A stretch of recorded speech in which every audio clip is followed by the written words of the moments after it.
Israel's military is making major gains as it pushes deeper into Gaza City. The IDF captured a key Hamas terrorist base which used to plan the deadly October 7th massacre.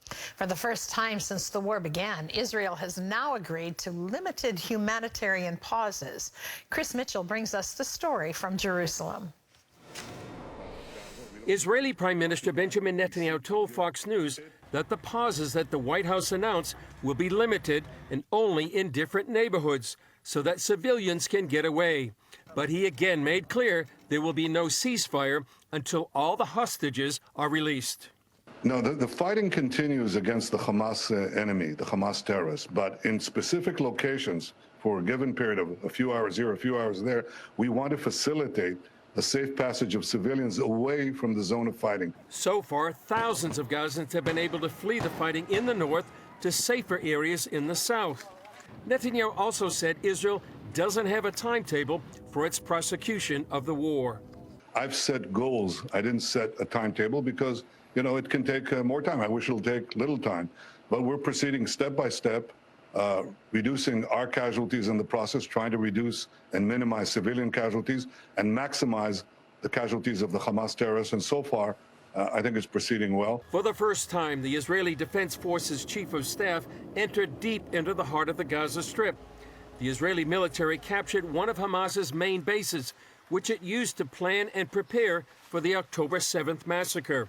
The IDF showed some of Hamas's facilities and weapons are located next to schools, kindergartens, medical clinics, and mosques.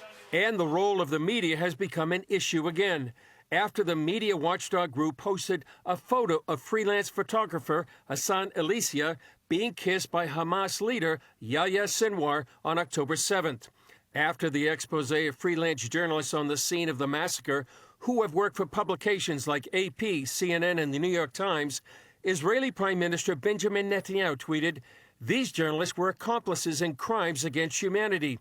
Their actions were contrary to professional ethics." The news services said they had no idea of any advanced knowledge of the attacks, and AP and CNN cut ties with him. But Alex Trayman, Jerusalem bureau chief of the Jewish News Syndicate, tells CBN News Hamas uses the mainstream media for its own purposes. For instance, when its Ministry of Health claims so far 10,000 civilians have been killed. Hamas has every incentive to try to inflate the number of civilians that are killed in Gaza to create this appearance of a humanitarian disaster that Israel is causing. Trayman says it fits Hamas's media warfare. The information arena is one of the most important battlefields for Hamas in this conflict. Once the Hamas attacks with rockets, so Israel is forced to attack back. And when Israel attacks back, well, that's when it all started. And that's when the civilian death counts start to be counted and reported. And that this pressure creates a lot of diplomatic, delegitimization of the state of Israel, and that is really what Hamas is hoping to achieve. They want the international community to demonize and delegitimize the state of Israel. Chris Mitchell, CBN News, Jerusalem. Well, most Palestinians back Hamas in their fighting against Israel, though there's disagreement over just how deep that support is. And it could be crumbling as Israeli forces have hit Gaza hard in their war against terrorism. Dale Hurd has that story. Public protests against Hamas in Gaza are rare. However, this clip from the BBC on social media shows a woman in Gaza cursing the dogs of Hamas for her suffering. Before someone can be seen covering her mouth. There are Palestinians in Gaza who don't support Hamas, but polls have shown that most, in fact, do, or at least they did before Hamas brought misery and death to their doors. A project called Whispered in Gaza interviews Palestinians secretly and claims that most do not support Hamas, but says Palestinians are afraid of being killed if they speak out publicly. وطبعا انت كمواطن غزاوي ان عرضت الحرب قلت بديش حرب فانت خاين. Corey Gill-Schuster, a Canadian Israeli, has also been interviewing Palestinians as well as Israelis for his YouTube channel, The Ask Project, and has asked many Palestinians about Hamas. Schuster says every Palestinian he's interviewed on camera has backed Hamas, but he also wonders if they were all telling the truth. I assume that in a lot of the videos, people are answering me thinking, what is the best thing to say that I will be safe? Do they actually believe it if they say harsh things like, yes, we should kill the Jews, we need to expel the Jews? I'm sure to a certain extent, but it is hard to know how much of that extremism is public pressure. It's impossible to know. Privately, with a few, and a very few, have I heard them say, yes, we have done a lot of damage to ourselves. They tell me this privately, they won't say it publicly. It's considered treasonous. They could be killed for it. However, Schuster also does not think most Palestinians are secretly peace-loving. This Palestinian said he favored dropping a nuke on Tel Aviv. And polls have shown solid support for Hamas, not only in Gaza, but also in the West Bank, where the Palestinian Authority is in charge. The Palestinian Authority is seen as weaklings, and they do nothing against the Israelis. They are considered puppets of the Israelis, according to almost all Palestinians. And at least Hamas and Islamic Jihad fight the Israelis. And most Palestinians want there to be resistance. They want there to be violent resistance against the Israelis. Samer Mohammed grew up in a Palestinian refugee camp in Lebanon. Now a Christian living in the U.S., Samer says that he, like other Palestinians, was brainwashed to hate Israel and believes the chief problem is Islam. Every Palestinian, he have a goal. And his goal to die for Allah, to die for Palestine. My brother, if you don't have anything to lose, if you are poor, everything darkness, this is the problem. We need to tell them about the Messiah, about Yeshua. Unfortunately, Schuster's extensive interviews with Palestinians have shown him that most support Hamas because they hate Jews and want them to die. And he's not optimistic that that will change anytime soon. Dale Hurd, CBN News. Well, with us now from Washington, D.C. is Jonathan Schanzer with the Foundation for Defense of Democracies. So let's get right to it. Some people say Israel's invasion of Gaza will actually produce more radicals, more people against them. But you think it could make Palestinians and others in the Middle East actually respect Israel. Could you tell us more? Sure. I think, what we have right now is the possibility for a complete and total victory. In other words, the utter vanquishing of Hamas. We've actually not really seen a war of that kind in the Middle East in years. I mean, I would argue that maybe 1991, the Gulf War, was the last time the U.S. has had a total victory in the region. The Israelis have an opportunity right now to completely defeat Hamas. It will be a game changer. I think it will get the attention of Israel's enemies, and it will get the attention of Israel's allies as well. There's a reason why we've seen normalization take place across the Middle East.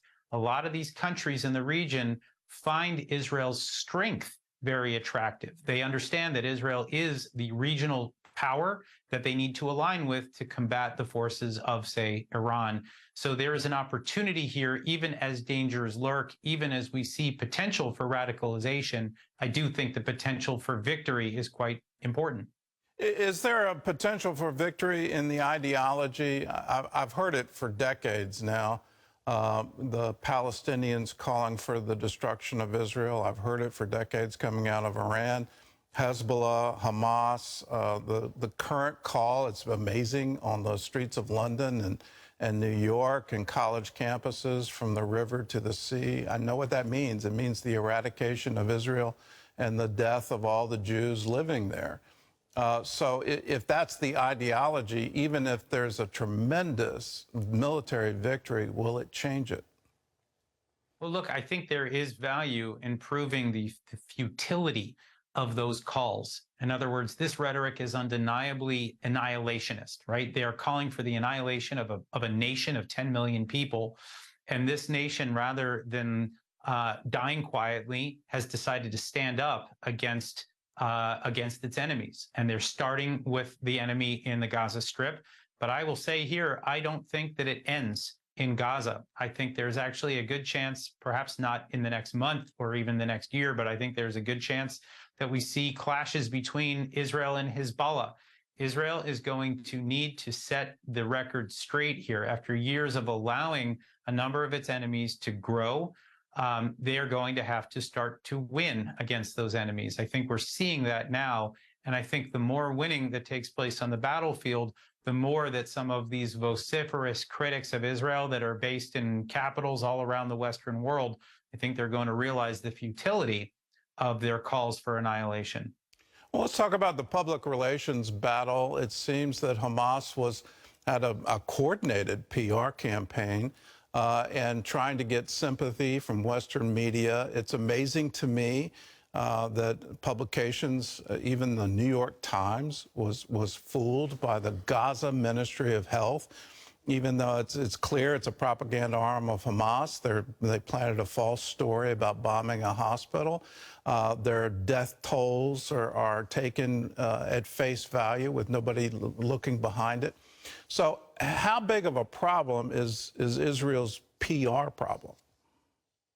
Look, it's a big problem, and I think Hamas has a lot of the sympathy. By the way, I would also attribute this more broadly to the Muslim Brotherhood movement, which Hamas is a splinter of the Muslim Brotherhood. It gets significant support, and this is really one of the largest kind of Islamist activist organizations in the world. There are literally tens of millions of people that are out there advocating for Hamas, and you can absolutely see it penetrate the American media, the Western media, and so the coverage is slanted. I do think, though, that there is an opportunity right now for Israel. I think we've got a pretty good grasp on the military situation inside the Gaza Strip, where more than a handful of hospitals inside the Gaza Strip are doubling as military command centers. If Israel can surround these places, not bomb them, but actually, stop the tunnels from being operational, and then ultimately demand the surrender of the Hamas fighters within, the images that could come from these scenes at various hospitals around the Gaza Strip, I think there is some very important visual evidence to convey right now to the West. I don't think the average American, the average viewer of television in the Western world understands the extent to which Hamas has wielded human shields throughout the Gaza Strip. There is an opportunity, I think, to flip the script, so to speak, and to begin to show the truth of what is happening inside the Gaza Strip. Well, I'm all for flipping the script. It's incredible. The head of Hamas he's convicted of murdering 4 Palestinians for, quote, collaboration with Israel. And you look at how can there ever be peace where if you advocate for peace, you say, yes, Israel has a right to exist, and can we get on with our lives too and stop this? All that happens to you is you get executed. It's absolutely incredible, and it's an ideology that has been on perpetrating itself. Let's talk about Israel, and it seems like they were deceived by Hamas, that somehow Hamas was now looking to build Gaza. They thought Hamas was on the sidelines, and at the same time, Hamas was clearly building up forces for a horrific attack. So is this the same with Hezbollah? Is this the same of letting a threat grow while you think you have it solved? Look, I think, the Israelis clearly had an intelligence collapse as it relates to the 10/7 attack. There was, I think, a broad misunderstanding across the intelligence community. There was an assessment that Hamas wanted to prevent conflict from reaching the Gaza Strip, that it was trying to export violence to the West Bank, for example, or that the leader of Hamas in Gaza, Yahya Sinwar, was more dedicated to providing services to his people. That was an information operation that the Israelis succumbed to, and I think they paid a severe price, and we're now watching the war as a result. What is happening in Lebanon is, I think, very different. The Israelis have no illusions about who Hezbollah is and what it is that they plan to achieve. This is an organization that has roughly 10 times the firepower of Hamas. They have precision-guided munitions. They've got drones. They've got an army that has trained alongside Iran and Russia. There has been, I think, a steady drumbeat of reports suggesting that conflict could break out at any moment over the last month or so. I think there is still a better than average chance that Israel may need to escalate with Hezbollah. They've been firing something like a dozen or 24 anti-tank rockets into Israel every day during this conflict since October 8th. So I think the Israelis have no illusions of who they're dealing with, and they've always been focused on the very severe threat coming out of Lebanon.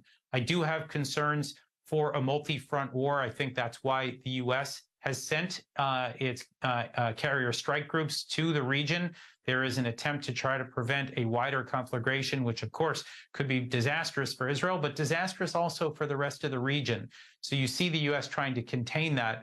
I do wonder whether at some point Israel says, hey, you know what, we're already mobilized and Hamas is virtually defeated or entirely defeated. We have our army mobilized and perhaps it's time to take the fight to Hezbollah and to end this once and for all. It'll be very interesting to see what happens after a week or two more of fighting in the Gaza Strip.